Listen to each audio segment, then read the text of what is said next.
我睁开眼的时候，堂屋里所有人的目光都落在我身上。老大家的，你把我住了半辈子的旧屋拿出来当恩情，又把船网粮食全算进你们房里，是觉得我老了不中用，还是觉得这2个孩子没爹娘护着，就能任你们把黑的说成白的？爹，您这话说的可真伤人。家里这些年是谁操持的，村里人都看得见。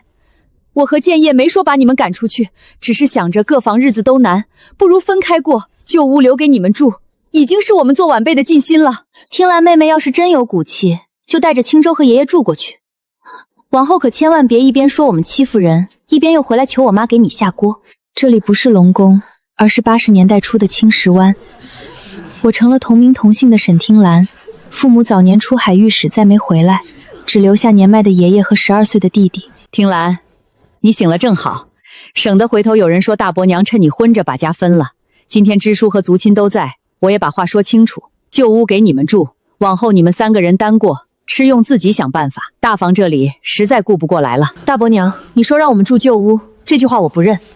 那间屋子本来就是爷爷住的地方，屋顶漏雨是爷爷自己补的，里面放的是他的旧竹楼和旧铺拜。你现在拿出来当恩情，这账从一开始就不对。沈听兰，你年纪小，不懂家里的账，我不怪你。可老宅一砖一瓦都在沈家院里，你爷爷住着不假，难道就不是家里的屋？既然要按家里的账算，那爷爷这些年帮着守船、补网、带青州、照看院子，又怎么算？我爹娘还在时，修船治网也出过力，这些是不是也该翻出来写一写？总不能你算账的时候，船网粮食都是大房辛苦攒下来的，等算到爷爷身上，就是一间破旧屋子可以打发了。听兰这话倒是没错，那旧屋原先确实一直是老爷子住着。周桂芬刚才那说法，听着是有点过了。我不是不讲理的人，可家里就这么点东西，船和网要出海用，粮食也得留着过日子。大房明珠要说亲，你堂哥也要置办东西，我总不能把大房一家老小逼得没饭吃吧？就是啊，听郎妹妹，你现在把话说得这么硬气，可你也不想想，你们3个人住到旧屋之后，没船没网也没粮，靠什么过日子？难道靠爷爷那把老骨头去海边给你们摸螺？你别这么说，爷爷！吵得越乱，周贵妃越有话说。林叔，今天我当着大家的面说清楚，船和网我们现在不争，老宅的粮大房要留下，我们也不拿。可旧屋本来就是爷爷住的地方，不是大房施舍。我们从今天起单过，以后吃喝用度不找大房伸手。但如果我们靠自己的本事过起来了，大房也别再拿一家人的情分回头要好处。这话记下来，老爷子沈怀山带沈听兰、沈青州住旧屋，从今日起3人单过，大房不再供吃用，他们也不再向大房讨要粮米。旧屋原是老爷子常住之处，不写作大房施舍，免得往后传出去难听。支书，您这话说的好像我今天真欺负他们一样。日子难归难，可话不能说得太亏心，尤其是对着老人和孩子。简爷，今天这个家分了也好，往后我这把老骨头不拖你们大房，听洛和青州也不靠你们吃饭。可你记住，今天不是我们爷孙3个占你便宜，是你这个当大伯的没有给弟弟留下的2个孩子留1分余地。家里也是没办法。既然都说清楚了，那就趁天还没黑把东西搬过去。老宅这边的米缸、柴火、锅碗都是这些年置办下来的，你们要单过就自己想办法置办，别到时候又说我没提前讲明白。大房置办的东西我们不动，可爷爷自己的旧衣、旧竹篓、旧陶罐，还有他补网用的针线，我们要带走。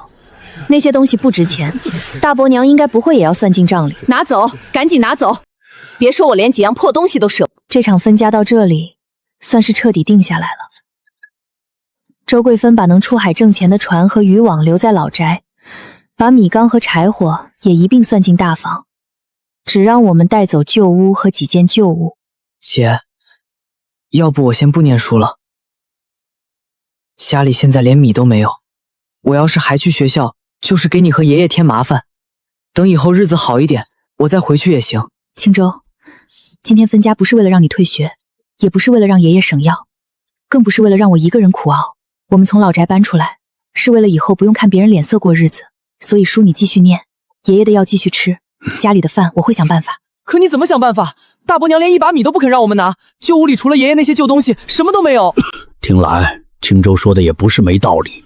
明早我去浅滩看看，退潮的时候摸些蛤蜊、小螺，换不了多少钱，好歹能先换点米回来。不用等明早，现在潮刚退下去，天也还没彻底黑，咱们先去近处浅滩看看。爷爷带路，我不乱走，只要能摸到一点东西，今晚这口气就算续上了。你从前最怕下礁滩，连浪打到脚边都要往后退，怎么今天突然说要跟我赶海？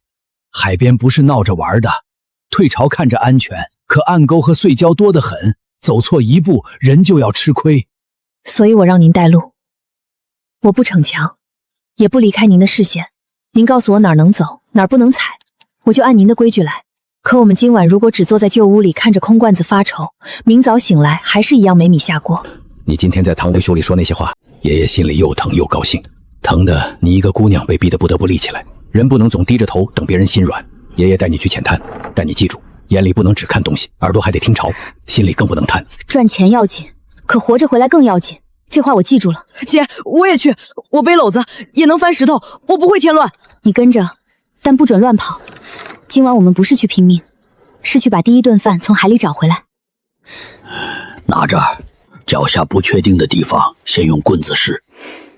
姐，我会跟紧你和爷爷。对别人来说，没船没网，也许就等于断了靠海吃饭的路。可对曾经生在龙宫、长在潮生里的我来说，只要那片海还在，眼前这点难处，就还不到认命的时候。这不是刚分家的沈老爷子他们吗？天都快黑了还来赶海，看来老宅真是一点粮都没让带。周贵芬做事也够绝的，嘴上说的好听，实际不就是等着他们撑不住回去求他吗？可听兰从前不是最怕下海滩吗？今天怎么也跟来了？听兰，你看好了，这种沙面平得太干净的地方不要踩，下面可能是软泥，那边有碎贝壳堆起来的地方，脚下扎人也容易滑。你跟着我走，木棍先探，脚再落，不管看见什么都别急得扑过去。大海认得我是一回事，可这具身体还只是一个18岁的人间姑娘。爷爷，我记住了，这里刚退潮不久，浅沙下面应该有蛤蜊，不过个头不一定大。你怎么看出来的？刚才风吹过来的时候，我闻到这边水腥味重一点，又看见沙面有细小的孔，想着底下应该有东西。姐，真的有！听兰运气不错啊，刚下滩就摸到蛤蜊了。不过这片滩大家都翻过好几遍了，剩下的东西不多，你们别抱太大指望。能有一点是一点，今晚先不挑。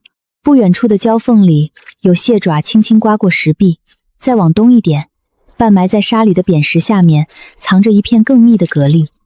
更深的水洼边还有一尾鱼被退潮困住，正焦躁地拍着尾巴。爷爷，我想去那边看看，那块石头旁边的沙比别处湿，水退得慢，底下也许有东西。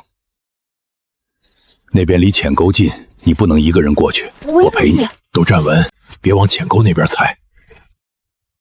姐，这些能换钱吗？能换一点儿，但别喊太大声，滩上人多，叫人都围过来就不好了。姐，原来海里真的能找出饭来。青州，海里能找出饭，但人也得有本事守住。今天这些只是开始，以后咱们会有米，有药，也会有你上学用的新本子。姐，我信你。不能再往远处走了，该回去了。回去。听兰，怎么了？爷爷，那边水洼好像有动静，我想过去看一眼。如果什么都没有，我们马上回。只能看一眼，不能再耽搁。鱼！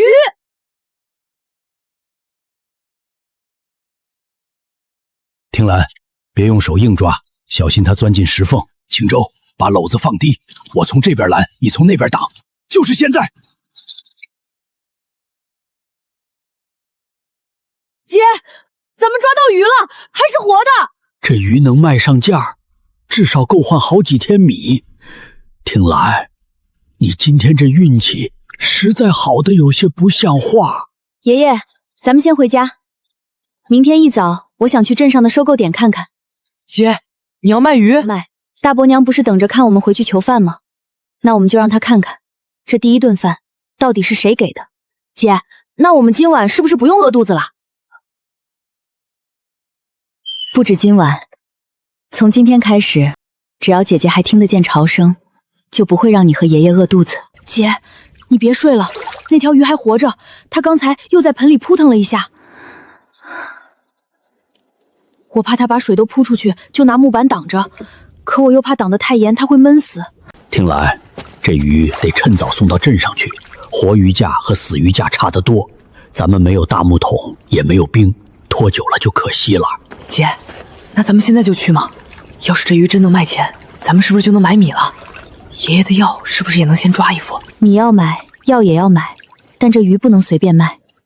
爷爷，镇上收海货的地方哪一家最靠谱？青石湾的人多半送去陈有才那里，他价给的不算最高，可现钱结得快。只是这人做买卖精得很，见你年纪轻，怕是要压价。他想压价可以，但得看我愿不愿意让他压。我们先去陈有才那里看看行情，他要是诚心收，以后还可以做长久生意；他要是只想占这一回便宜，那就换别家。我跟你一块儿去。你第一次卖货，不知道镇上那些人的嘴有多会绕。爷爷在旁边听着，好歹能帮你把把关。我也去，我能帮着背东西，也能记着他们说了多少钱。姐，我昨晚想好了，以后家里卖了什么买了什么，我都拿本子记下来，不能再让别人拿账本欺负咱们。那你今天更要跟着，等卖完鱼，姐姐先给你买一本真正能记账的本子，以后咱们家的账就由你来记。本子要是不便宜，就先不买也行，我拿旧纸背面记也一样。米和药比这个要紧，该买的会买，该省的也会省。但青州，你要记住，穷的时候更不能把所有东西都往后推，尤其是读书和记账这种能让人把日子过明白的事，不能省成一团糊涂。渔村的早晨来得比别处更早，别怕，他还撑得住。听兰，这么早带着老爷子和青州去哪儿？昨晚分家，今天就急着往镇上跑，不知道的还以为你们在老宅藏了什么值钱东西，趁人不注意拿出去卖呢。大伯娘这话说的有意思，分家的时候你当着支书和族亲的面说得清楚，老宅的东西我们一样没动，只带了爷爷自己的旧物。你要是真不放心，现在就可以请林叔去旧屋看看，看看这盆里的鱼是不是昨晚从海边自己游到老宅米缸里。鱼？你们昨晚还真去赶海啦？听兰妹妹，你运气倒是好，刚分出去就摸到活鱼。不过海边东西本来就是靠天给的，你也别高兴太早，一次运气好，不代表回回都能让你捡便宜。堂姐说的对，靠运气不能过一辈子，所以我现在要去镇上把这点运气换成米。你要是没别的事，就别挡路了，活鱼等不得。听兰，你一个小姑娘去卖鱼，别让人骗了。要不把鱼留下，让你大伯替你拿去镇上卖，到时候该给你多少，自然不会少了你。大伯娘，昨天分家时你说的那么清楚，大房顾不过来我们。卖鱼这种小事就不劳你们费心了，真要被人骗，也是我自己长教训，犯不着再让你们替我操心。姐，刚才大伯娘盯着木盆的时候，我真怕她说这鱼该分给他们。明明是我们昨晚辛辛苦苦从水洼里抓回来的，她怎么好意思开这个口？有些人不是不知道不好意思，只是觉得你弱的时候，他好意思也没人拦得住。所以咱们要快点把日子过起来，等以后家里有米，爷爷有药，你书包里有本子，别人再开口时也得先掂量掂量，我们是不是还像昨天那样好拿捏。姐，我以后一定好好记账，也好好念书，不让你一个人撑着。到了收购点儿，活鱼要看品相，蟹要看膏和角，蛤蜊按斤称。最怕遇上那种嘴上说高价，最后却拖着不给现钱的鱼贩。陈有才虽然精明，但有一点好，只要他点头收，钱会当场结清。当场结清？只要他愿意按货给价，精明一点也不是坏事。姐，这里好多人。沈老爷子，今天怎么亲自来了？这姑娘是你家听兰吧？长这么大了，倒是少见她来镇上卖货。昨晚孩子在浅滩摸到点东西，想着趁活送来给你看看。陈老板，你做买卖多年，东西好不好你自己瞧。鱼倒是活的，不过个头不算大，昨晚困在水洼里的吧？这种鱼离了水折腾一夜，肉质多少受影响。蛤蜊也还行，就是不算特别多。这样吧，我看在沈老爷子的面子上，10班给你们2块8，蛤蜊按普通价收，一共凑个3块5。3块5在眼下不算少，可他看见鱼的一瞬间，眼神已经告诉我，这尾鱼绝不值这个价。陈老板，你这话要是说给外行听也就算了，沈老爷子年轻时跑海的年头不比你少，你把活石斑按快死的杂鱼价押，未免有点欺负人家第一次带姑娘来卖货。程燕，你小子今天不是去船厂送东西吗？怎么还管起我收鱼来了？我不管你收鱼，只是刚好听到你报价。活石斑虽然不算大，可鱼腮鲜、花纹正，尾巴也有劲儿。要是送去镇里饭馆，价钱不会低。你要是真只给2块8，那我劝沈老爷子多走2步。前头刘记饭馆这几天正缺活鱼，你这不是拆我台吗？做买卖讲究你情我愿，你要是价给的公道，谁也拆不了你的台。东西是人家的，你可以报价，他也可以不卖。陈老板，我第一次来卖货，不代表我只来这一回。你要是诚心收，今天这鱼卖给你，以后我有好货也还送过来。你要是只想着趁我不懂行情占便宜，那我宁愿多走几条街，看看饭馆愿不愿意收活鱼。听兰姑娘，你这话说的倒是像个会做买卖的人。行，刚才是我看走眼，这鱼给你5块2，蛤蜊按好货算，一共6块。你要是觉得成，我现在就给钱。现钱结清吗？鱼要是你们收过去之后出了问题，不能再回头扣我们的价吧？你这姑娘问的还挺细，放心，咱们收购点规矩，过手现结，出了电台就是我的货，后头好坏不找你们。那就卖。不过陈老板，下回我要是再送活货来，希望你一开始就按诚心价数。做一锤子买卖容易，做长久生意才难。沈老爷子，你这闺女从前不显山不露水的，今天倒让我开眼了。孩子被日子逼着长大，未必是什么好事，可他能立住，总比一直低着头强。那不是一笔能让人立刻翻身的大钱，却是我们从旧屋搬出来后，凭自己的本事挣到的第一笔活钱。刚才谢谢你，要不是你开口，我就算看出他压价，也未必能一下子知道该往哪里抬。不用谢，我只是看不惯好货被按坏货收。再说，你刚才自己问得清楚，就算我不说，你也不会轻易点头。程燕，你爹最近身子还好吧？前些日子我听人说他在船厂修旧船，腰又犯了。多谢沈爷惦记，我爹好多了，只是重活暂时不能做，所以这2天看厂那边多让我跑几趟。你要是家里有什么船具要修，可以拿来给我看看，不收您贵。我们现在连船都分不着，哪还有船具要修？没有船也能先从岸边做起。青石湾的浅滩不算差，只是郊区复杂，退潮时看着平，回潮时很快。你们要赶海，最好别一个人去深处。我记住了。昨晚也是爷爷带路，我们只在浅滩看了看。那就好。海能给人饭吃，但他从来不跟人讲侥幸。先买这些，够撑几日就好。爷爷的药不能断。姐，先别买这个，咱们钱刚到手，不能一下花太多。这是给你记家里的账，也是给你继续念书的底气。青州，钱要省，但不能省到连人往前走的路都断了。以后家里每一笔进出都由你记，姐姐负责挣钱，你负责把账管清楚，好不好？好，我一定记得清清楚楚，一分钱都不乱。听兰，今天这钱挣得快，可爷爷心里也怕你觉得海货来了容易，以后为了多挣一点就往危险地方走。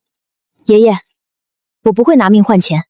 今天这条鱼是海给我们的第一口饭，可要把日子过稳，不能只靠1、2次运气。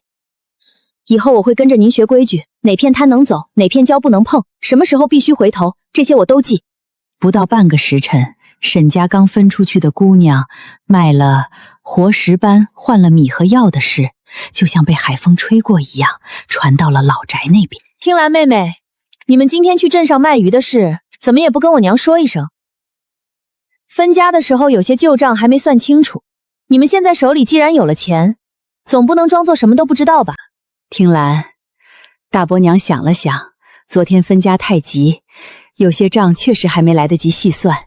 你也别怪我这个长辈小心，毕竟一家人过日子，账不算明白，以后总容易伤感情。听阳妹妹，我娘也是为了你好。你昨天在堂屋里话说的那么满，今天一转头就卖了鱼买米买药，外人要是知道了，还以为你们分家前偷偷藏了什么门路。那鱼是我姐昨晚从浅滩水洼里抓回来的，蛤蜊也是我们和爷爷一颗一颗捡的，跟老宅半点关系都没有。你们怎么能张口就说我们藏门路？青州，大人说话，你一个孩子别急着插嘴。大伯娘没有说你们偷拿老宅的东西，只是昨天分家的时候你们走得急，老爷子这些年吃用多少，家里给你们姐弟垫过多少，确实没有一笔一笔说清楚。桂峰，你昨天当着支书和族亲说家里难，今天又来算我这把老骨头吃了你多少米？你要是真想算，那就把你进沈家门这些年，我给你们守过多少船，捕过多少网，带过多少孩子，一并拿出来算。你别只记得我吃过饭，不记得这饭里也有我的力气。爷爷，您这话就偏心了。您帮家里做点事儿，那不是一家人应该的吗？可听兰妹妹昨天说的那么硬气，今天卖了钱，总不能连过去的情分都不认吧？堂姐这话说得好，既然你说一家人做事是应该的，那爷爷这些年帮大房做的事，就不能算成我们欠你们的情。既然你说过去的情分要认，那昨天分家时大伯娘把船、网粮都留在老宅，只让我们带走旧屋和几样破旧屋脊，这情分又该怎么认？听兰，大伯娘知道你现在心里有气，却人过日子不能光凭一口气。你今天卖了鱼，手里有几个钱，先拿出一部分，把昨天没算清的旧账了了，以后大家见面也好看。再说你一个姑娘带着老人孩子，真遇上什么难处，难道还能一辈子不靠亲戚？大伯娘，昨天分家时支书和族亲都在，话也记得明明白白。大房不再供我们吃用，我们也不再向大房讨要粮米。你如果真觉得还有旧账没算清，现在可以去请林叔过来，也可以把几位族亲再请来，当着他们的面把你所谓的旧账一笔一笔列出来。沈听兰，你这是拿支书压我？不是我拿支书压你，是昨天分家时你自己请了支书来做见证。大伯娘，你昨天怕我们以后赖上大房，所以一定要把话说死。今天看见我们卖了钱，又想说昨天分得太急，还有旧账没算，话不能两头都让你占了，规矩也不能只在你想压人的时候才算数。听兰，你现在翅膀硬了，说话也越来越不顾长辈脸面。行，既然你把话说到这个份上，大伯娘今天就不跟你计较，只是以后你们真有过不去的坎儿，别怪我这个当长辈的没有提前提醒你。多谢大伯娘提醒，我们以后要是真遇上坎，会自己想办法迈过去。要是真迈不过去，也会记得昨天分家时你说过，大房实在顾不过来。听兰妹妹，你今天嘴硬，是因为碰巧抓了一条鱼，可海边的东西又不是你家养的。你要是真以为以后回回都能让你捡着好货，那就等着看吧，运气总有用完的时候。堂姐说的对，所以要趁着还能动的时候多学点本事，别总指望别人过不好，自己心里就舒坦。姐，我刚才心都快跳出来了。我真怕大伯娘把林叔叫来，又拿那些听不懂的旧账绕我们。到时候他说过去吃过多少米，穿过多少衣，我都不知道怎么反驳。所以从今天开始，你把咱们家的账记清楚。今天卖鱼的6块钱，买米花了多少，抓药花了多少，买本子铅笔花了多少，都记上。账本不是用来欺负人的，是用来让自己心里有底的。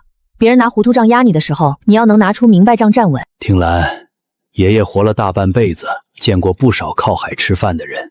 有人一时运气好，摸到好货，打到大鱼，就觉得自己被海天爱，往后越走越远，越贪越多，最后连船都回不来。爷爷不是不让你去挣，只是怕你年纪轻，被这第一笔钱冲昏头。爷爷，我明白您的意思，今天这点钱救不了一辈子，想把日子过起来，不能靠一回运气，更不能把命丢在海里。我明天还想去赶海，但只去您说能去的地方，您不同意的郊区，我不碰。明天早上潮退得早，西边浅礁那片能走一段，但你记住，那里石缝多，青蟹爱躲，手不能乱伸，要用棍子探。你要是真想学，爷爷就一点一点教你。我也学，我不乱跑，我就跟在你们后面背篓子。你跟着可以，但眼睛要看脚下，不要一看到东西就扑。你姐现在胆子大了，爷爷已经够操心，你再乱来，咱们家这一老一小都得被你们吓出病来。你看这种石头，底下容易藏小蟹，但也容易有滑藻，脚别踩石面，要踩旁边稳一点的沙。还有那种被水泡的发黑的缝，手别伸进去，先用棍子拨。青蟹夹人可不是闹着玩的。龙族的本能能告诉他答案，可人间的经验能让他把答案做得不露痕迹。爷爷，这里能不能看看？下面像是有东西。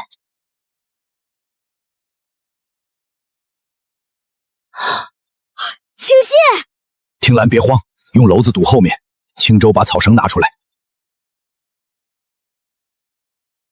这蟹不小，不能硬拽，等它松一下再下手。姐，这个比昨天那些小蟹大好多，它能卖钱吧？能卖，而且比蛤蜊值钱。婷露，你眼睛倒是尖，这缝口藏得深，一般人不仔细看真看不出来。可能是昨天卖了鱼，胆子大了些，今天看石缝也比以前仔细。别得意，海边越是摸到好东西，越要记得脚下。姐，这是什么？看着不像鱼，也不像螺。别碰，这是海参。听兰，你先别急，爷爷来弄。这东西要是弄破了，就不值钱了。这东西也能卖钱？沈老爷子，你们摸着什么啦？我刚才看青州那孩子高兴的脸都红了。没什么，就是一只蟹，孩子没见过大点的，瞧着稀罕。你们这2天运气倒是真不错，昨天活鱼，今天又有大蟹，都是爷爷教的好。差不多了，潮水再等一会儿就不稳，回去。娘，你快来，我脚拔不出来了！明珠，你别乱动，你怎么跑那边去了？那片沟边泥软，越乱动越麻烦。听兰，你别过去，我去喊人拿绳子。爷爷，我不下沟，我从旁边稳石上过去，把目光递给他。姐，他刚才还笑话我们，你别为了他冒险。我不是为了他的话冒险，我是为了不让一条人命或者一条腿折在我们眼前。咱们不欠他好处，也不能看着他出事。你别过来笑话我，我不用你管。沈明珠，你现在要是还顾着面子，就先把嘴闭上。你别往后挣，也别把全身重量压在那只脚上，抓住木棍，身子往左边那块平石靠。听兰，你稳着点儿。明珠要是真摔了，你可不能松手。我姐是去帮他，怎么到你嘴里像是我姐要害他一样？别听你娘喊，听我的，1、2、3，往左。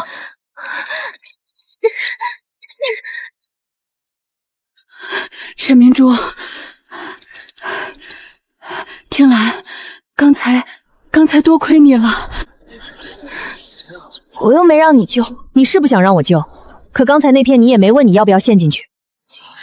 堂姐，以后想学别人赶海可以，但先学会看路。海边不是老宅堂房，不会因为你嘴硬就让着你。姐，你刚才那句话说的真好，海边不是堂屋，不会因为他嘴硬就让着他。听兰，今天能救下明珠是你脚下稳，也听了爷爷的话。那边再往外就是深郊区，潮水回得快，水沟也多。以后没有我点头，你绝不能过去。爷爷放心，您不让我去，我不会乱闯。你这孩子，昨儿还怕得连话都说不利索，今天倒像个小账房先生了。爷爷，姐说了，咱们家以后每一笔进出都得记清楚，青蟹能卖多少，海参能卖多少，路上花不花钱，买米买药又要花多少，我都得记下来。以后大伯娘再拿账本说事，我也能拿出咱们家的账本，不让她把话都说成她有理。好，咱们青州以后不光要念书，还要把家里的账管明白。走吧，早点卖完，早点回来。沈老爷子，听兰姑娘，今天又有货。我还想着你们昨天那条石斑是运气，没想到这么快又来了。陈老板，今天这货不多，但东西比昨天细，你先看看再说价。这批货可以，青蟹我给你按好货价算，海参另算，总共8块6，现钱结。陈老板今天总算没有把好货当普通货收，看来昨天那条石斑让你长记性了。这海参不像浅滩最外头能摸到的，你们今天往西边浅礁去了？去了外围，没进深处，我一直看着他们，没让孩子乱走。西边浅礁再往外就是深礁区，那里退潮时漏得多，看着像能走，其实暗沟比别处深，回潮也快。你眼睛再尖，也不能一个人往里去。我知道那里危险，今天只是到了外围，没有往里面去。不过那片郊区确实有东西，潮水退下去的时候，我能感觉到里面的水声和浅滩不一样。听兰姑娘，你这话说的倒玄乎，赶海靠眼力和经验，怎么还能听出里面有东西？也不是玄乎，只是海边长大的人，总能从水声里听出一点不同。陈老板做了这么多年收获生意，不也能从一只蟹的脚和壳上看出它值不值钱吗？行，这话我爱听。8块6，钱给你点清楚。以后要是还有这种活货，先往我这儿送。我不敢说每回价都比别人高，但只要东西好，我不会故意亏你。陈老板爽快，我自然愿意来。可货好不好，价公不公，咱们都按明账走，做的久才稳。你想补屋顶？屋顶那块黑水痕拖不得，再下一场雨，被子和梁都得潮。钱刚到手，不用一下子都花出去。屋子破归破，先凑合几日也能住。油搭先买一小块，麻绳也买些，至于木板，咱们看看村里有没有人愿意用便宜价换点旧的。爷爷，米能让人撑住，药能让身子撑住，屋顶能让这个家撑住。咱们不能一直把日子过成凑合。今天挣的不多，就先补最漏风漏雨的地方；明天挣的多一点，就再把窗子修好。旧屋是别人等着看笑话的地方，可我们要把它过成自己的家。姐，等以后我会算更多账了，就帮你算哪样该先买，哪样可以缓一缓，这样你就不用一个人又挣钱又操心家里。好，那以后咱们家就靠沈账房把关。如果你们真想去西边深郊区，最好别挑看着潮退的最干净的时候，那时候人容易被露出来的胶面骗，以为哪儿都能走，其实回潮一快，退路就断了。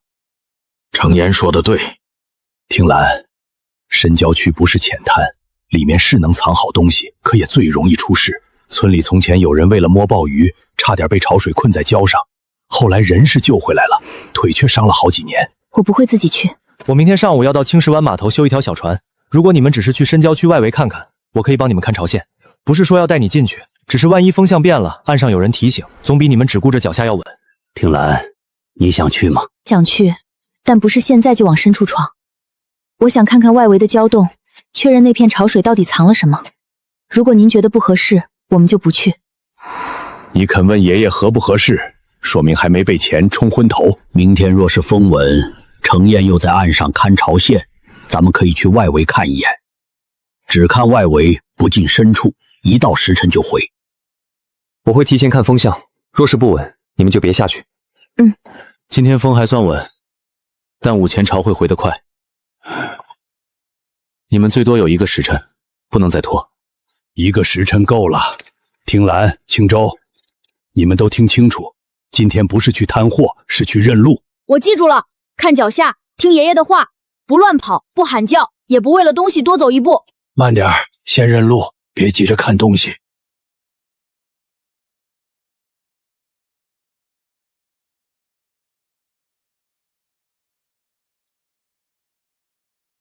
这种地方看着像能摸东西，其实最容易藏苏石和暗缝。我记住了，先看水痕，再看落脚的石头。差不多了，今天认到这里，回。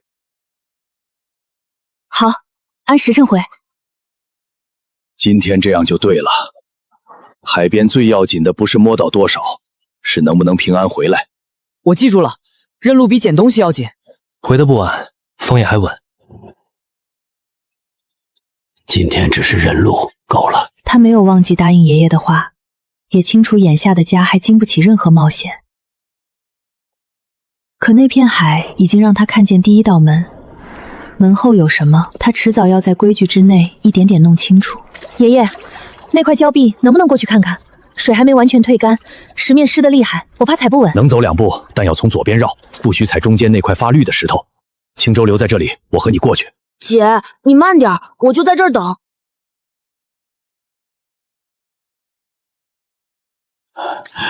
听兰，别急，这东西不能硬抠，要用小铲从边上起，手要稳，力气要顺着壳石走，不能乱撬。爷爷，姐，这是不是比青蟹还值钱？值不值钱要看大小和品相，但这东西确实比蛤蜊小螺强多了。听兰，今天能摸到这几只已经够了，不能再往里走。好，摸完这几只就回。这只不小，但位置靠下，不好抓。听兰，今天先算了，鲍鱼已经够值钱，别贪这一只蟹。您看，如果我不下水，只用竹篓挡住这边，您用木棍从后面赶，它会不会往外跑？如果不稳，我们马上放弃。只是一次，他要是不出来，咱们立刻走。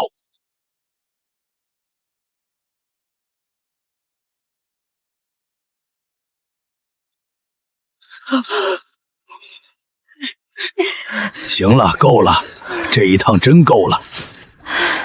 听兰，记住今天这个感觉，东西再好，也不能让人忘了回头。姐，刚才要是再晚一点，路真的会不一样。深郊区的确有大火，可也比浅滩危险得多。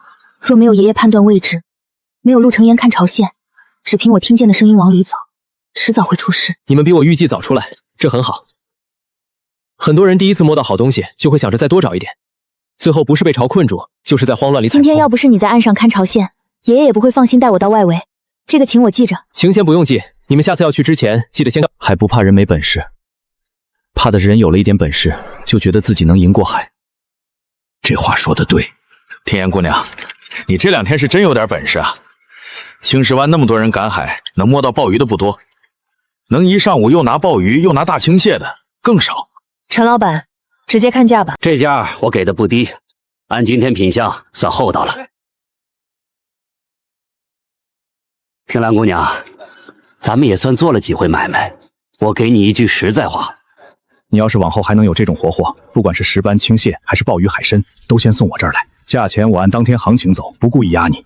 你要是货稳定，我还能帮你搭上饭馆，活货价比普通收购更好。陈老板，稳定不稳定要看海，也要看人有没有本事。我可以先送你这里，但有2件事要说清。第一，现钱结，不赊账。第二，价钱按明面行情走。你要是哪天压得太狠，我也会去别家问。行，痛快。你这姑娘做生意比你们村不少老渔民还稳。那船的主人想转手，价格不算高，但船况复杂，底板要补，桅杆要换，烂绳也不能用旧的。普通人买回去未必划算，可如果有人真懂潮懂近海，又愿意慢慢修，它不是完全不能用。程岩，你跟听兰说这个做什么？他才刚学赶海，岸边还没走稳，哪能想船的事？我不是让你现在知道，岸边赶海能救急，却很难长久。真想靠海把日子过起来，迟早要有自己的船。但船不是竹篓，不能凭一时心热就买。你若真动这个念头，先学船，先和风，先知道一条船从下水到回港，中间要准备多少东西。听兰，船不是现在该想的东西，咱们先把屋顶补好，把青州的书供上，把日子稳住。知道现在不买，可总有一天我们会有自己的船。等你真要看船的时候，叫我一声，我不能替你做决定，但能告诉你哪块板子是虚的，哪根烂绳撑不住风。你看什么呢？一块油脂让你看得跟看新船下水似的。我就是觉得这屋子昨天还像随时会被风吹散，今天补上这一块以后，好像真的能住很久了。爷爷，等以后姐姐挣得更多，我们是不是还能把窗子也换了，把灶台也重新垒一遍？能，只要人敢干。你姐这几天带着咱们摸鱼摸蟹卖海货已经很不容易了。我记着呢，今天买油纸花了多少钱，麻绳花了多少钱，昨天卖鲍鱼和大青蟹进了多少钱，我都写了。姐说了，家里越穷，账越不能糊涂，不然别人一句话就能把咱们绕进去。沈账堂现在说话越来越像样了，就是字还得再练练，不然以后账记得太多，连你自己都认不出来。姐，我以后每天晚上都练字，不会耽误记账，也不会耽误上学。听兰，这几天挣的钱来得急，你花的也急，买米买药修屋顶，样样都是该花的。可爷爷心里还是想提醒你一句，不能马上就想着更大的事儿。人穷的时候怕没盼头，可刚有盼头的时候，也怕脚下不稳。爷爷，我没有马上买船，我只是想先去看一看，知道一艘船到底要花多少钱，修起来又要花多少钱。咱们现在靠赶海能吃上饭，可浅滩上的东西不是日日都有。真想把日子过稳，迟早要往海上走。爷爷年轻时也这么想过，那时候总觉得有了自己的船，日子就算握在自己手里了。可后来才知道，船能带人挣钱，也能进去再也回不来的地方。你爹娘当年就是在海上没的。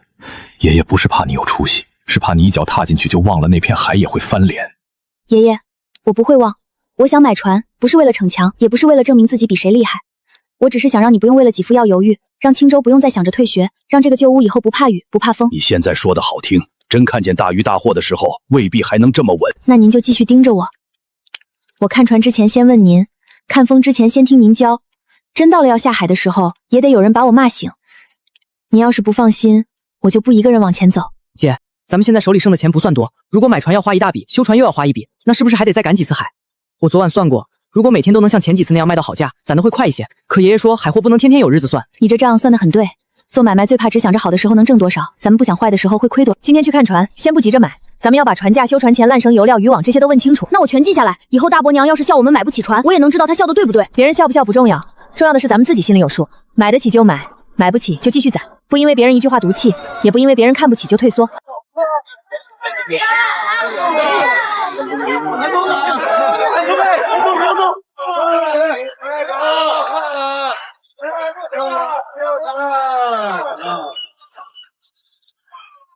姑娘，你是替家里长辈来看吧？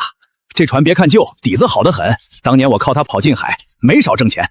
现在是家里没人用了，才便宜卖。皇叔，这船你打算卖多少？底板补过几次？最近一次下水是什么时候？桅杆和烂绳是不是都要换？你这姑娘倒会问。船嘛，旧船肯定多少要拾到，但没你想的那么麻烦。底板是补过，可补过才说明结实。烂绳就是旧了点，将就着也能用。桅杆歪一点不碍事儿，跑近海又不是跑远洋。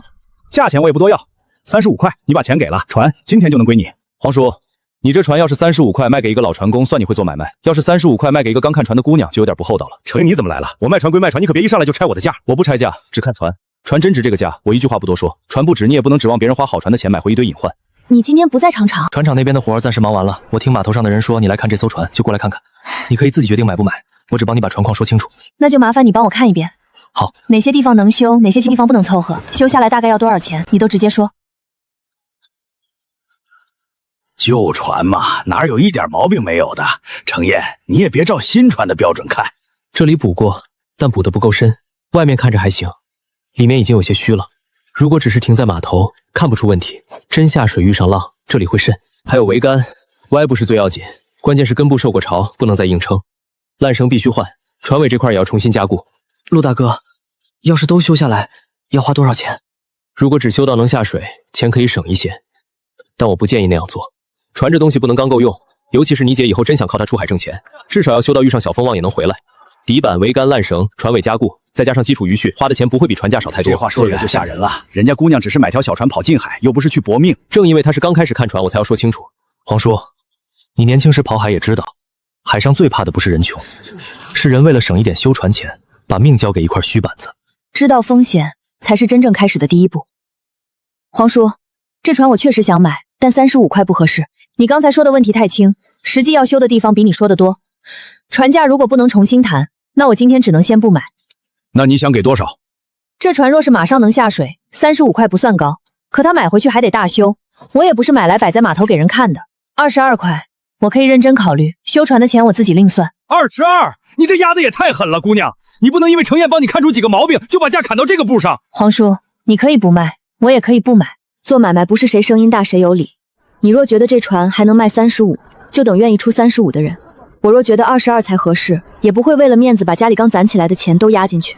22不行，太低了。你要真想要28，不能再少。28我今天也不应。皇叔，我回去再算一遍修船钱，明天给你准信。你要是急着卖，可以先问别人。如果明天船还在，咱们再谈。行，你明天来。可我先说好，要是别人今天出价，我未必给你留。应该的，买卖本来就各凭本事。姐，我刚才差点以为你会答应28，可我算了一下，如果真按陆大哥说的修法，咱们手里的钱根本不够，就算再卖几次海货，也得很小心才行。所以今天不能答应。想买船是一回事，能不能买得稳是另一回事。咱们不能为了追上一个机会，把爷爷的要钱和你的学费都压进去。你能这么想，就比很多急着买船的人清醒。船一旦买下，后头每一笔钱都像潮水一样追着你，修船、渔具、油料、停靠，样样都要算。你要是真想要，我今晚可以帮你把修船清单列出来，哪些必须先修，哪些可以缓一缓。会不会太麻烦你？不会，你给工钱就行，不用欠人情。你这弟弟倒是真把账记进心里了。陆大哥，我姐说过，亲兄弟也要明算账。你帮我们验船、列修船清单，这都是正经本事，不能因为认识就白让你费功夫。行，那这笔账记着，等你姐真买船修船的时候再一起算。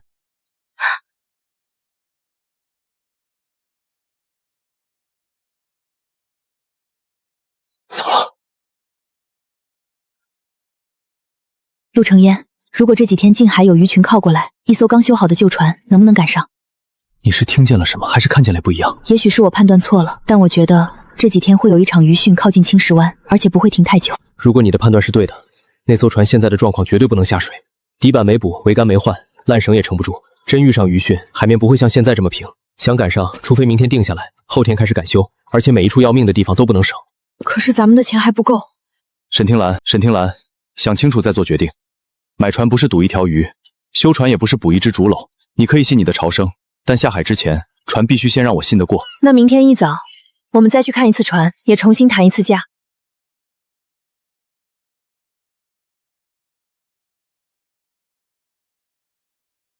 那场难得的机会，正在被海潮一点点推向青石湾。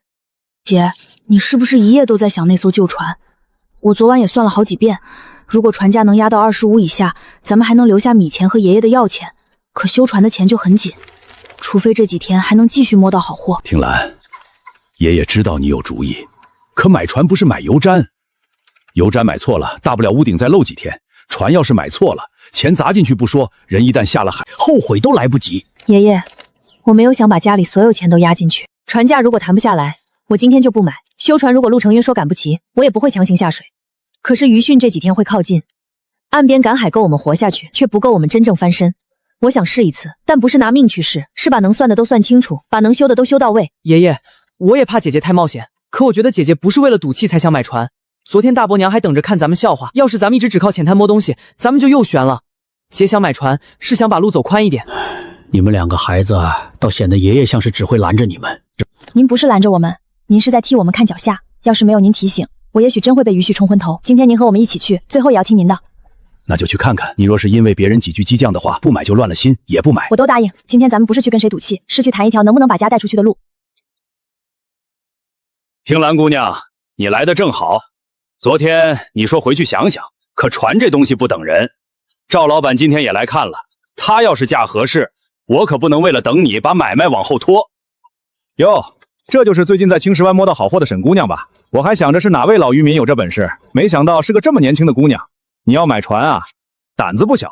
不过买船这事儿可不是摸两只蟹那么简单。小姑娘家要是吃不准，不如让给我，省得买回去砸手里。皇叔，昨天陆承霄看过船，底板、桅杆、缆绳、船尾都要修。你若真有人出高价，我不拦；你若还愿意谈，咱们就按船的实际状况谈。沈姑娘说话倒是硬气，可你手里有多少钱，够不够修船，自己心里也该有数。于迅要是真来了，船在你手里修不好也是白搭，不如卖给我这种有现成渔具的人。昨晚列出来的，必须先修的我圈了出来，能缓的写在后面。今天订船，今晚赶工，明天上午之前有机会修完关键处，前提是船主同意把船拖到船厂边上。程燕，你还真要帮他修啊？这船要是卖给赵老板，可不用你这么费心折腾。卖给谁是你的事，修不修是买主的事。我只说船况，也不替任何人压价。如果船价超过25，家里的钱就会被压得太紧；如果压到24以内，虽然紧，还能留一点周转。这不是没有风险，但风险不等于莽撞。皇叔，24块，今天定，今天付钱，船立刻拖去修。你若觉得赵老板能给更高，可以现在卖给他，我不拦。但这船问题摆在这里，懂船的人不会按好船价收。昨天我说28，你今天倒好，直接又往下压。听兰姑娘，你这不是诚心买船，是拿着程燕挑出来的毛病堵我。我是真心买，所以才把话说在明处。这船在码头角落停了多久？若真那么好卖，早就有人出手了。24不算高，可我不拖欠，不赊账，不让你等，也不回头挑你毛病。今天交钱，今天过船，这对你来说也省心。皇叔，他这价压得太狠了，你要是真急着卖，我给26。那皇叔可以卖给赵老板，我们不争。赵老板，你26现在能付？我今日只是来看看，钱嘛，晚些让人送来也行。再说这船，我还得回去问问伙计。皇叔，做买卖讲究痛快，赵老板现在不能付，我能。24块，马上点钱，船今天归我。你若还要等更高的价，那我也不耽误你。行，24就24。你这姑娘年纪不大，谈价倒是稳得很。只要你今天把船的归属写清楚，后头修好修坏，我自己认。听兰，船买下来不是小事，今天这字儿一写，钱一交，往后辛苦、风险、亏船都得你自己担着。你想清楚了吗？林叔，我想清楚了，这船我不是买来赌命的，是买来把日子过宽的。修不到能安全下水，我不会出海；潮不对，风不稳，我也不会硬走。可只要这条船能修起来，我就想试一试。我给你们做见证，但丑话也说在前头，出海不能胡来，别被几句闲话逼着逞强。林叔，我记住了。你爹娘若是还在，看见你今天买船，不知道是该骄傲，还是该担心的一夜睡不着。那就让他们先担心一会儿，等我平平安安把船开回来，再让他们骄傲。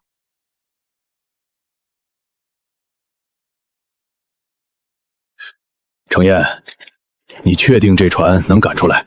赶是能赶，但只能先做保命的关键处。若是今晚风不变，明天上午前能下水试一圈。沈姑娘，程业既然接了这活，就会尽力把船修到能安全下水。可旧船就是旧船，不能拿它当新船使。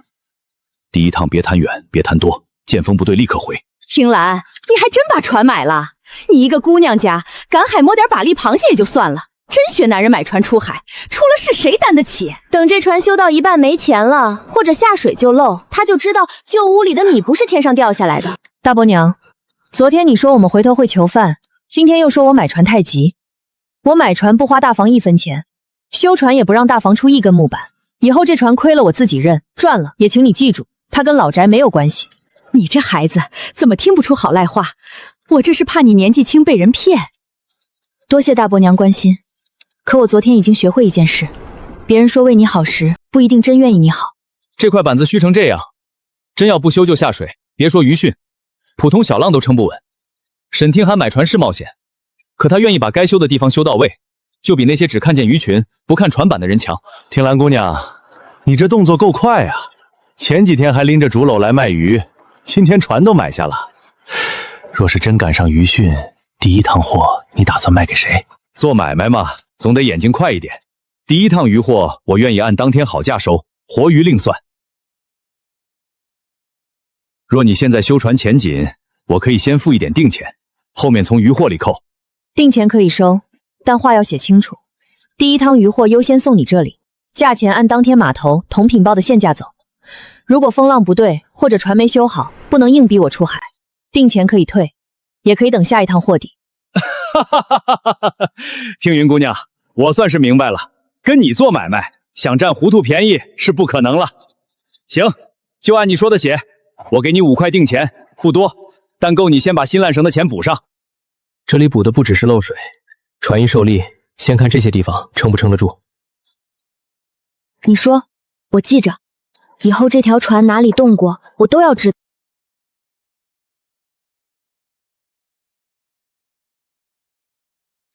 你又听见了？鱼群比我昨晚判断的更近，照这个速度，明天清早第一波可能就会过来。风还没坏，但潮确实有点急。船尾这一道今晚必须做完，不然明天就算鱼到了，也不能让他们下水。船现在还差最后一道关键加固，今晚做不完，明天不能下水。做完了，天亮前还得试水、备绳、备桶、备干粮。那就先把船修到你信得过。如果天亮前他能安全下水，我们就去。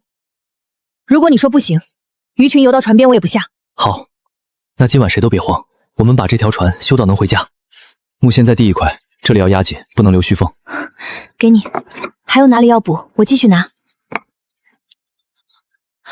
沈老哥，你这身子撑不了一夜，船这边有程燕和我盯着，不会让孩子们胡来。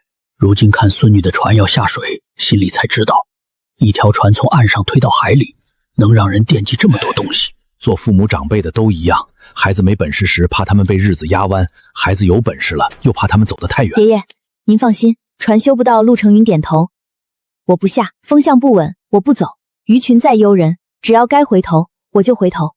听兰，爷爷不是不信你，爷爷是怕这片海先前亏欠你的，忽然都想补请你，让你一高兴就忘了他也会翻脸。你爹娘当年也是好手，可海上从不因为谁会水谁懂船就永远留情面。爷爷，我会回来。这趟出去不是为了证明我胆子有多大，是为了把咱们家的日子往前推一步。我答应您，出去几个人，回来一个都不少。这是爷爷年轻时候跑海用的，不值什么钱，可他带我回过家。你记住，海上能挣钱不算本事，知道什么时候不挣钱，什么时候掉头回来，才算真正懂海。关键加固做完了，天亮前可以推下水试一圈。如果不渗水，维家受力也稳。第一趟能走近海，但不能离岸太远，也不能摊第二网。陆大哥，要是鱼群真的来了，第一网能打，第二网应该也能打吧？账不能只算鱼值多少钱，还要算船能撑多久，人能撑多久，潮能等多久。第一趟最要紧的是把人平平安安带回来。写得好，这一条以后也记着。姐，我记住了，回来比挣钱更要紧。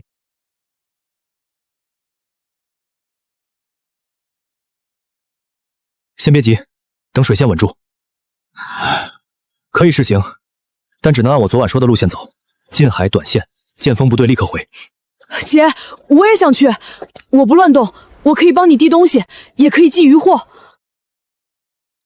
不行，不是你没用，是岸上也需要有人。我是不是还太小？你留在码头陪着爷爷，看我们什么时候回来，也记下这趟花了什么，卖了什么。那我在岸上等你，姐，你一定要回来，不然账本上我不知道该怎么写。程燕，爷爷知道这话不该全压在你身上，可我还是要说一句，他若是听见鱼群心急，你替爷爷多拦他一把。沈爷爷您放心，我信他懂海，他也得信我懂船。只要风和船有一点不对，我会让他收手。你不用把我说的像一上船就会被鱼迷住，我答应过爷爷，也答应过你，能走才走，该回就回。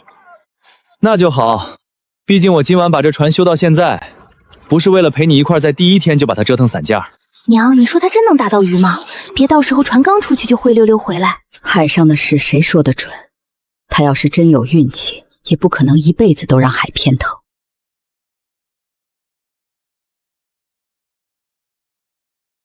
偏东，不能直冲过去，他们再往南侧转，咱们从侧面切过去，先试第一网。偏东可以，但再往外一点水流会急。第一网下的要快，收的也要快。再往前一点，水流开始转了。他们压过来了，南侧更密，现在可以准备下网。现在可以下网，但不要急着拖，等他们往南侧压一下再收。我知道，等他们压进来。稳住，不要急，现在还没到。再等一下，他们还没全压进来。收，慢点，别让船偏太厉害。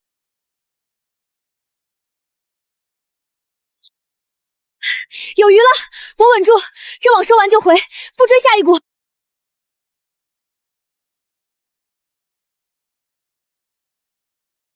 鱼不少，但船不能偏太厉害。沈听兰，看水线，别只看鱼。我知道，这网收完就回，不追下一股。还能再下一网，但我不建议。船第一次出，舱里已经够压，风向也开始偏了。回。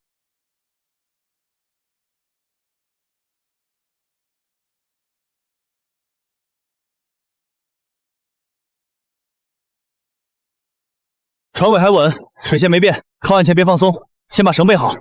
知道，先靠稳，再卸鱼。姐姐来了！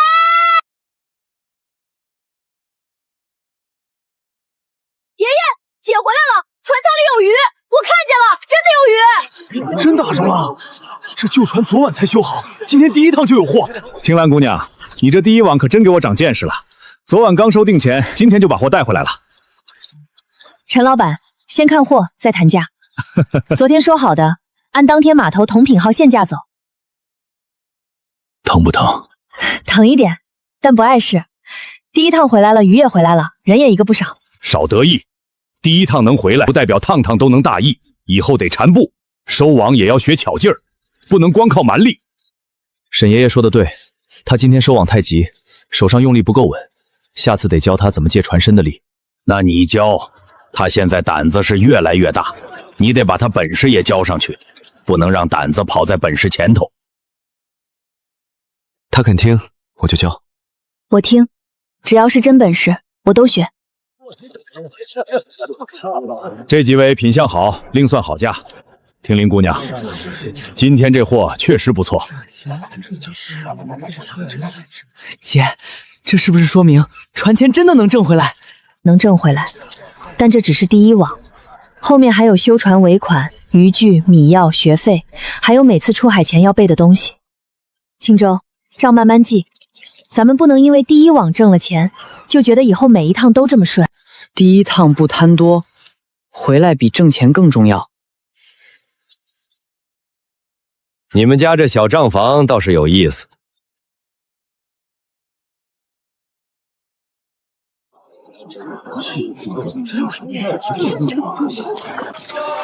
听林姑娘，有句话我得提前跟你说，赵三顺那个人嘴甜脑子也活，可做买卖不算厚道。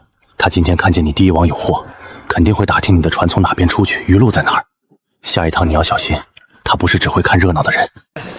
能听到鱼群是一回事，能把鱼打上来是另一回事。能守住自己的鱼路、船和买卖，不让别人夺走成果，才是真正难的开始。姐，今天第一网渔货确实卖了不少钱，可扣掉买船的钱、修船的钱，陈老板那5块定钱，还有接下来要补的渔网和船上用的桶，剩下的也不能乱花。要是第2趟还能有这么多鱼，咱们就能松口气；要是第2趟没有，那还得继续省着。你这孩子，现在开口闭口都是账，倒比你姐还像个管家。爷爷，账不管清楚不行。以前大伯娘就是拿账本说话，我们听不懂，就只能被她说的心里发慌。现在咱们自己这有账多少，花了多少，欠了谁多少，谁欠咱们多少，都写清楚，别人再来绕我们，我们也不怕。青州说的对，鱼能打上来是本事，钱能不能稳稳留下也是本事。咱们现在看着像有了起色，其实每一步都还踩在薄板上。尤其第1趟船回来以后，盯着咱们的人只会更多。沈姑娘这话说的真是明白，难怪你第1趟出海就能挣到钱。我老赵跑码头这么多年，最喜欢跟明白人做买卖。姐，他就是陈老板说的那个赵三顺。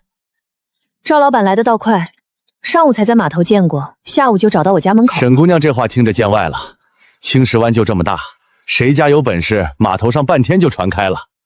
我今天过来不是找麻烦，是想跟你谈一桩好买卖。你第1趟渔货卖给陈有才，他给你的价未必差，可他那个人做事保守，真要碰上大鱼汛，他未必吃得下你的货。我就不一样了，我手里有车，有饭馆门路，也认识县城那边的人。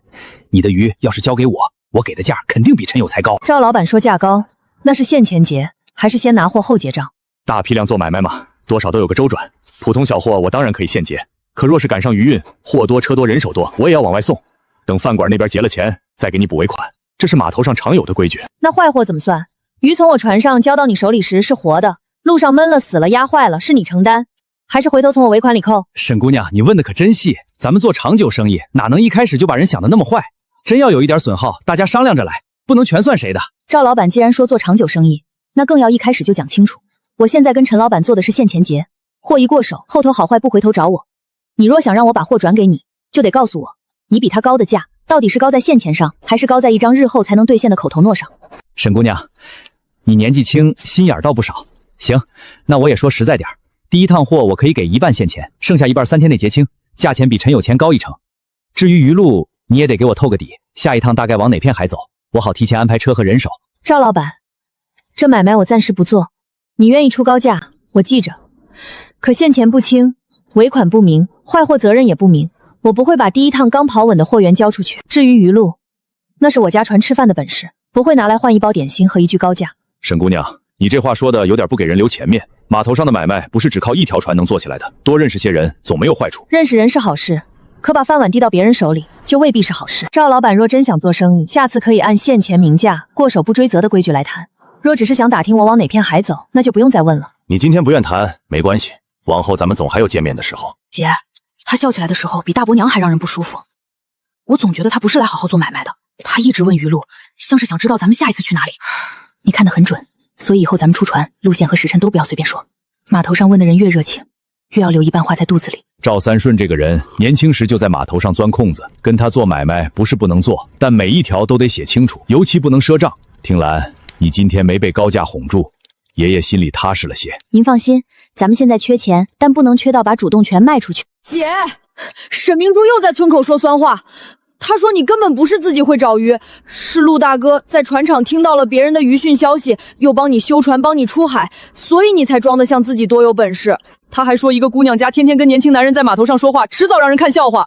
这个明珠平时嘴酸一喝就罢了，这种话是能随便说的吗？他自己不懂事，周桂芬也不管管。我想跟他吵，可他身边围着好几个人，他说我一个小孩不懂大人的事，让我少替你逞强。那就去村口看看。我也去。姐，我跟你一起。他们说你能说，扯到程燕身上就过了。人家帮咱们修船出海是正经本事，不能让他们一张嘴说歪了。我可没乱说。你们想想，沈听兰从前连深一点的礁滩都不敢下，怎么突然就会赶海了？还买船出海，她一个姑娘懂什么船？不都是陆成业帮着看、帮着修、帮着出海吗？堂姐既然这么会替我算本事，不如把话说得更清楚些。陆承哲帮我验船修船，我付工钱。他帮我第1次出海，是因为他懂船，我懂潮。我们提前把挣钱风向和下网时机都讲清楚。那你倒是说说，渔村里的哪条船下海是靠一个人从头到尾把所有事儿都做完的？你别把话说得这么好听。村里谁不知道陆承业帮你忙？你若真有本事，怎么不自己修船、自己出海、自己下网？沈明珠，你这话不懂船，也不懂海。船坏了找修船的人，出海时找懂风浪的人，卖货时找收货的人，这是码头上最正常的事。若谁找人帮忙，就要被你说成不清不楚，那整个青石湾的渔船都不用下海了。陆成玉，我又没说你什么，你这么急着替他讲话做什么？我不是替他讲话，我是在替正经做事的人讲话。沈天阳付了验船和修船的钱，我拿的是工钱。他出海前问过风向、船况和路线，我给的是经验。你可以羡慕他第一网有货，也可以不服他比你敢做事，也得不能因为自己做不到，就把别人认真做出来的说成难听话。程燕这话没错，出海本来就是分工的事儿，谁家船不找人修，谁家新手不找老手带。明珠这话说的是有点过了，姑娘家嘴上还是留点德，别什么都往名声上扯。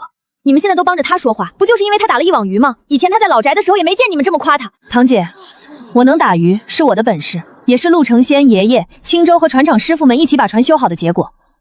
我不否认别人帮过我，也不把所有功劳都揽到自己身上。你要是真想出海挣钱，可以学，也可以正正经经找人合作。可你若只想站在岸上，把别人的辛苦说成闲话，那你永远只能看着别人把船开出去。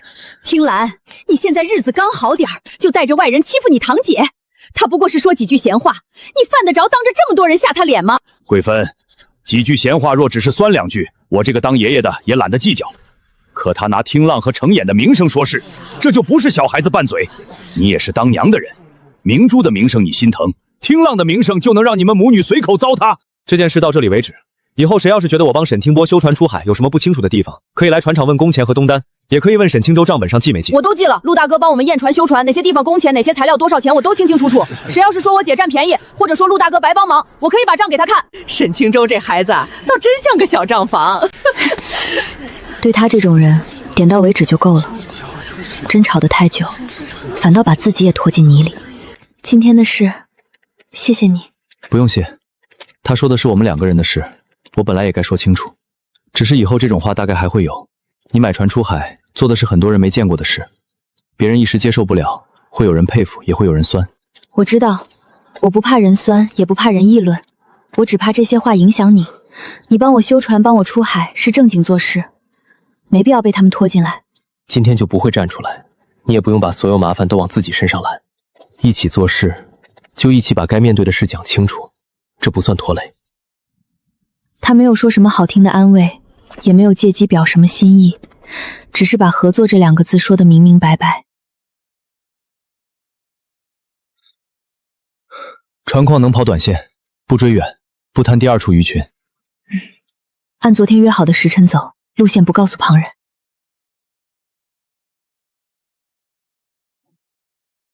这一趟鱼不如昨天多，但水路稳，够了就回。不追第二处，先把这一趟稳稳带回去。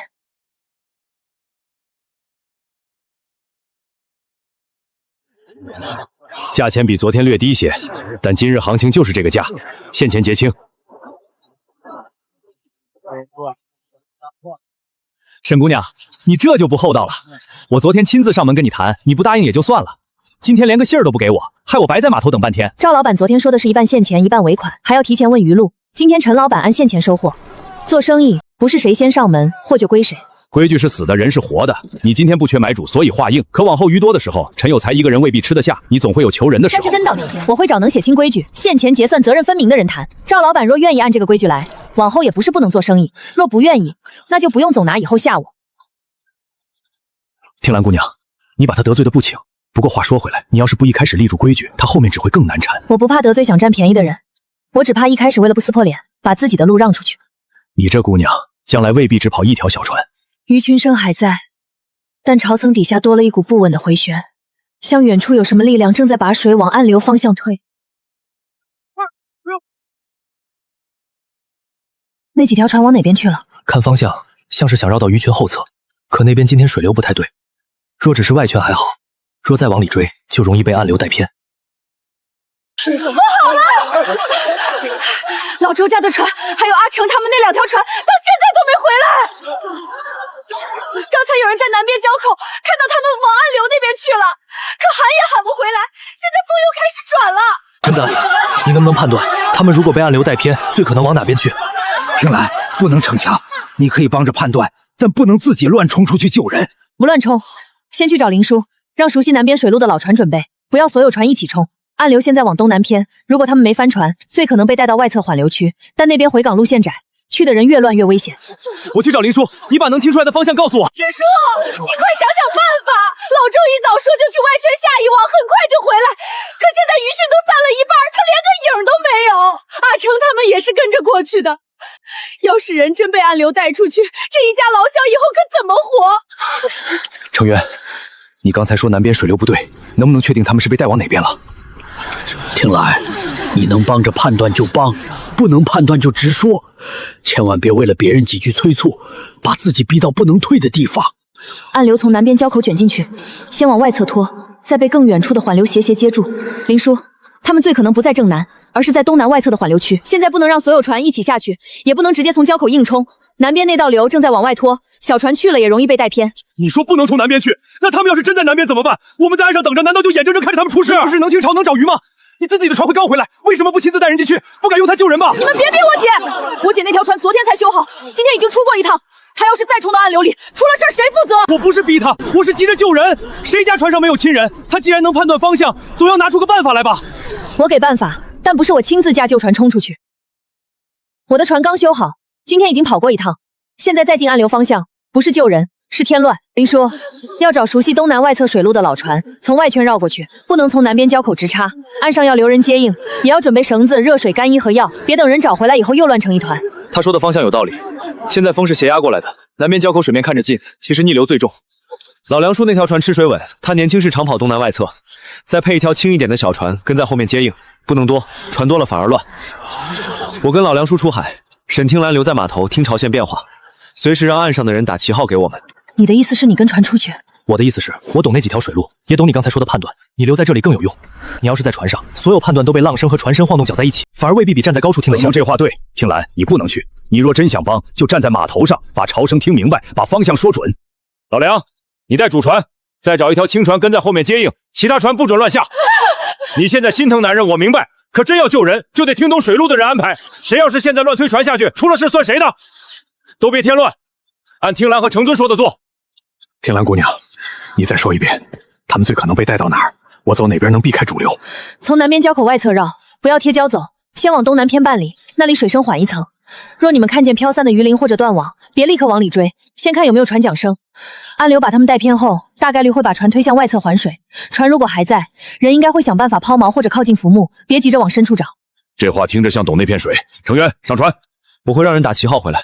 你看潮线，要是风再偏，立刻让岸上提醒我们收手。你也记着自己刚才说过的话，救人不是硬冲，见风不对就回，别为了别人一句催促把自己搭进去。这话听着耳熟，你倒是学。因为你们总这么说我，算了，这个留在岸上，我替你们看方向。你带上这条新烂绳，船上如果有人受伤站不稳，先绑人，别搬顾着保货。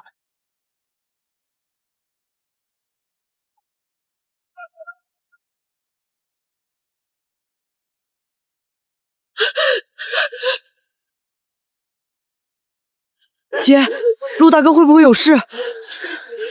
他刚才还说咱们的船不能乱去，可他自己跟着老梁叔去了。老梁叔的船比咱们的旧船稳，陆承熙也不是冲动的人，他知道自己能做什么，也知道不能做什么，两者落在心上的重量完全不同。听见潮声不只意味着能找到鱼，也意味着在别人慌到没方向的时候，我必须把这片海真正听清楚。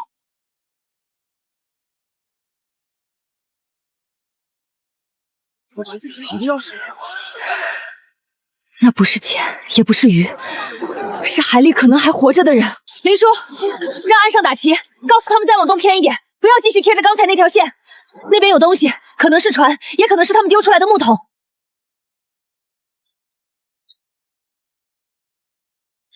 他真能听见，这么远，海上什么都看不清，他怎么知道那边有东西？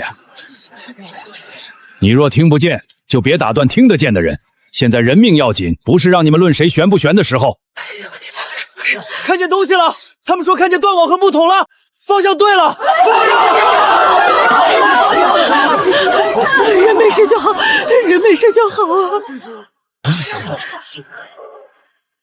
不对，还不能只追断网，再往外侧环水去。他们还在船上，应该有人在敲船帮求救。确定？我不能说10成。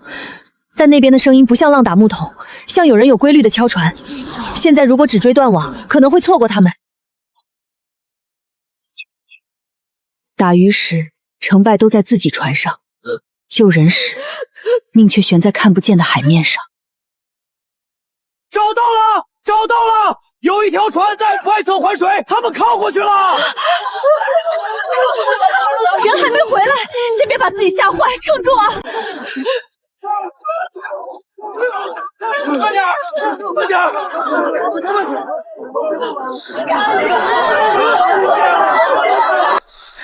你受伤了？靠船时被碎木擦了一下，不碍事。人都找回来了，船也拖回2条，剩下1条损得厉害，先让老梁叔他们处理。你刚才还教我不能逞强，结果自己受了伤，还说不碍事。去旧屋，我给你清洗一下。好，听你的，听你的。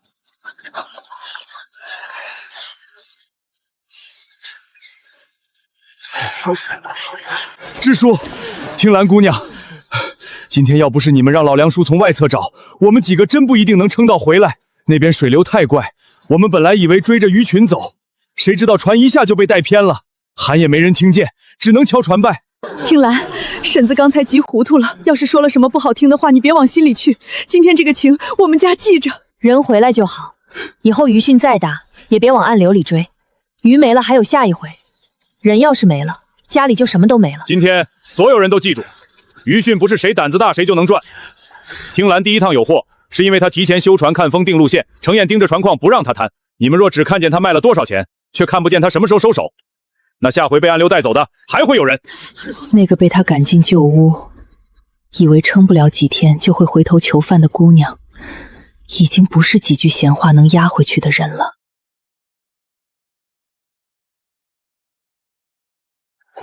先把伤口洗了，再说别的。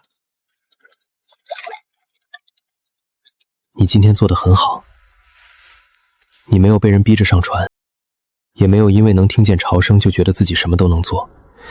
很多人有一点本事就会急着证明自己，你今天是把本事放在了最该放的位置上。你这是夸我，还是提醒我也要这样？都有。沈听兰，我希望你越来越厉害，也希望你每一次厉害都能平安回来。那你也一样，以后再救人，记得自己也是要回来的那一个。记住了。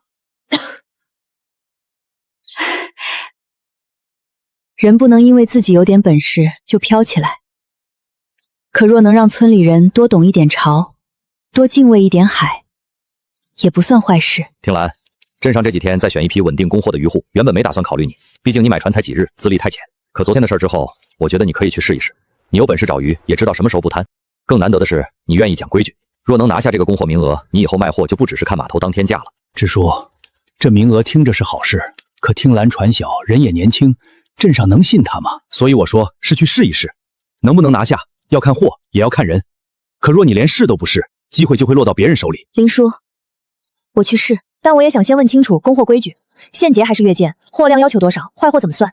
若遇上风浪不能出海，能不能按实际情况调整？这些不讲清，我不会只听见稳定2个字就点头。你这姑娘现在是真有做船主的样子了。行，我帮你把规矩问清楚。明天你和程燕去镇上一趟。娘，支书刚去了旧屋，说镇上要选稳定供货的渔户，沈听兰可能也能去试。她要是真拿下了，以后她那条破船就不是小打小闹了。她一个刚分出去没几天的丫头，凭什么这么快就走到镇上去？明珠，去把你爹叫回来，这事不能就这么看着。姐，现结还是月界一定要问清楚，坏货怎么算也要问清楚。要是遇上风浪不能出海，不能让他们按缺货罚钱，不然咱们为了凑货硬下骰，爷爷肯定会生气，陆大哥也不会答应。这句最要紧，挣钱可以，供货也可以，可谁要是拿规矩逼你们风浪天出海，那这买卖再好也不能做。咱们穷的时候没把命卖出去，日子好一点了，更不能为了多挣几个钱把命交出去。爷爷您放心，我今天不是去求人收货，也不是去逞能夸口，我只是去把我们的货、船和规矩摆出来，让镇上看看我们能不能试一试。能谈成最好，谈不成也没关系，咱们还有船有海，也有已经跑出来的路。姐，我也去，可他们要是不乱说账，我能帮你记下来，免得回来以后漏了哪一条。你当然要去，以后咱们家的账还要靠你管。今天这种场面，你早些见一见也好。去了镇上，话要听明白，账要记清楚，人也要平平安安回来。供货点那边我打听过了，今天负责看货的是镇上水产站的刘主任，还有2个饭馆采购，他们最在意3件事：货能不能稳，坏货责任怎么分，出海安全有没有保障。你只要按实际情况说，不要为了拿名额把话说太满。我明白，我们现在只有1条小船，不能承诺天天大量供货。能保证的是，货品尽量鲜活，风浪天不硬出海，价钱和责任写明白，那就够了。你若把话说成这样，比那些一上来就拍胸口说什么都能供的人，更像能做长久生意。听林姑娘，刘主任就在里头，你别紧张，把你这几趟出的货和昨天救人的事儿按实说就行。稳定供货不是只看1两网鱼，你船小资历浅，镇上未必马上给你大份额，但只要能拿个施工资格，以后路就比单在码头卖散货宽多了。陈老板，我知道今天能不能谈成，我都谢你引这个门。只是供货价和结算规矩，咱们该谈清还是得谈清，不能因为是熟人介绍就把明账变糊涂账。你这姑娘真是一点亏都不肯糊涂吃。行，这样也好，做买卖就该把话说在前头。你就是沈听兰。这几天码头上提起你的人不少，说你新买了一条旧船，赶上于少打了2趟不错的货，还帮村里判断暗流，找回几条小船。划船的热闹，可供货不是听热闹，我们要看的是能不能稳。刘主任，我们现在确实只有1条小船，船也刚修好，所以我今天不是来要大份额的，我想先试供活鱼和部分高价海货，量不夸口，按船况和风浪来。若天气稳，鱼汛合适，我们能供近海活鱼；若风浪不对，我们宁愿少供或停供，也不会为了凑数硬下海。至于结算，最好能按次现结，至少施工阶段不能越结拖账，因为我们刚起步，压不起太久的款。别人来谈供货，都恨不得说自己每天能送多少，你倒先把不能送的时候讲出来。能送多少要看船、看海、看人，不是嘴上说的越多越好。我若今天为了拿资格说大话，回头送不上货，坏的是你们的事，也是我的名声。青石湾靠海吃饭，大家都知道风浪不讲人情，我不想把一桩长久买卖做成一回侥幸。船是我和我爹带人修的，这是关键加固和后续还要补的项目。第1趟、第2趟我们都没有跑远，也没有贪网，船况目前稳，但不能当大船用。他若拿施工资格，我会继续帮他把剩余地方修完，也会按出海路线替他把安全事项列清楚。陆师傅家的儿子是。那你说的船况我能信几分？坏货怎么算？比如你送来的鱼路上死了，或者到了点上品相不好，你想怎么分责任？鱼从船上交货时，双方当场看品相，按坏货价走。若过手时活鱼好好的，后面运不鲜和暂养出了问题，就不能回头扣我的钱。若是镇上要我们负责送到指定饭馆，那运输路上的责任和费用就要另算。不可能按收购点的价让我承担饭馆的要求，这样反而年纪不大，条款倒是一条一条说得清楚。我们最怕那种一开始什么都答应，后面出了问题又哭穷扯皮的。这样吧，先给你1个月施工资格，量不定死，但每次有好货优先送到供货点验货。活鱼、青蟹、鲍鱼这类按品项分价，施工阶段尽量现结。风浪天不强制出海，但你要提前报备，不能让这边空等。1个月后，如果货品和规矩都稳，再谈长期供货。可以。刘主任，施工期间的价目能不能给一份大致范围？每天行情会变，我明白，但至少好货、普通货、坏货要有个参考，不然我们回去也不好安排出海成本。你这小姑娘，果然每一笔都要算明白。行，让人给你抄一份参考价。姐，咱们这是谈成了吗？虽然只是试工1个月，可是是不是说明以后咱们的鱼不用每次都怕被人压价了？算是走出第一步，但施工不是铁饭碗，后面货要稳，账要清，船也要继续修。我不飘，我今晚就把施工规矩单独记1页。你们姐弟俩一个比一个像做长久生意的人。那你呢？你帮我把船修完，后面还愿不愿意继续跟船？只要你还愿意让我看船，我就跟。你判断鱼和潮，我看风和船。你不把我当替你做决定的人，我也不会把你当需要被人拦在岸上的姑娘。那以后就继续这样，你不用替我走路，但我走远一点的时候，你可以帮我看看船底是不是稳。好。听兰，大伯娘听说你今天去镇上谈成了试供，这是好事儿。你看，咱们一家人打断骨头连着筋，过去分家的时候话赶话说的难听了些，你心里也别一直记着。你大伯这2天也说，青州还小，老爷子身子又不好，你一个姑娘撑着不容易。要是以后出海卖货忙不过来，大房这边也不是不能搭把手。大伯娘，你能来说几句缓和话，我记着。可有些事也得说清楚。分家的时候，支书和族亲都在，大房不再管我们吃用，我们也不向大房讨要2米，这是当时讲明白的规矩。如今我们刚把日子往前推了一点，你想说一家人可以互相帮衬，也不是不行，但帮衬得按规矩来。听兰，你这话说的就见外了，一家人帮忙还要什么规矩？正因为是一家人，规矩才更要讲在前头。大伯如果真想跟船干活，可以按村里雇人的工签算，做多少活拿多少钱。堂姐若真想学赶海，也可以从浅滩规矩学起，别再跟着人乱踩暗沟。可如果大伯娘的意思是用亲戚2个字白拿我的供货路子，白分我的渔获，那不行。沈听郎，我娘都低头来跟你说话了，你还非得把账算得这么清楚吗？可你别忘了，从前你也在老宅吃过饭。我没忘，所以我没有把话说绝。你们愿意按规矩做事，我不拦。你们真遇上急难，能帮的我也不看着，可我更不会忘。分家那天，大伯娘说恩情全留在老宅，只等着我们撑不下去回头求饭。堂姐，人不能只让别人记恩，不让别人记疼。听兰，大伯娘以前确实有些事做得不好，你现在把话说清楚也行。你大伯要是真想去船上帮忙，就按你说的规矩来。只是明珠她嘴不好，可到底年纪不大，你别跟她一般见识。堂姐嘴不好，不是因为年纪小，是因为他觉得别人不会跟他计较。以后他若好好说话，我也好好说话。他若再拿名声、亲情和旧账压人，我也不会因为他是堂姐就忍着。姐，这个收吗？收下吧，记到账上，就写大伯娘送鸡蛋一篮。以后若他们真来按规矩帮工，该给的工钱照给。若只是想拿鸡蛋换供货门路，那这篮鸡蛋还回去也来得及。听兰，你现在是真把这个家撑起来了。爷爷原先总怕你心太软，被他们几句话说动，又怕你心太硬，日子过好就只剩一步该让，这比知道哪里该让日切都难得。爷爷，我也不是天生就会，只是这阵子看明白了，该算清的账算清，该留的情分留下，但谁都不能再拿一句亲戚就把咱们辛苦挣出来的路拿走。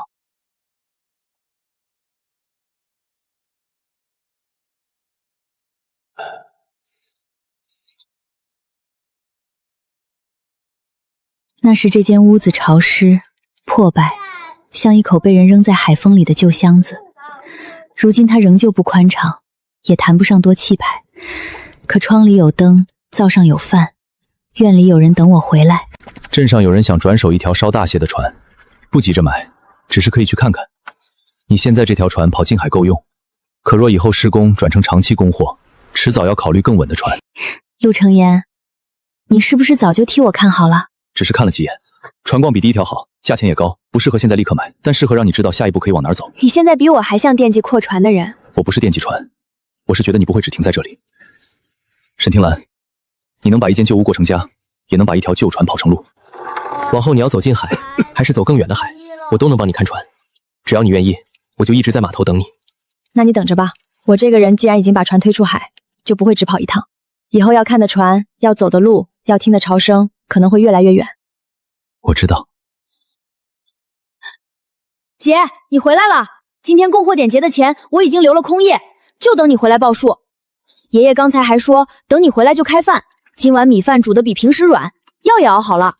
你这孩子回来的越来越晚，以后再晚也得让程岩提前捎个信儿，不然爷爷坐在院里听风都不知道是盼船声还是盼脚步声。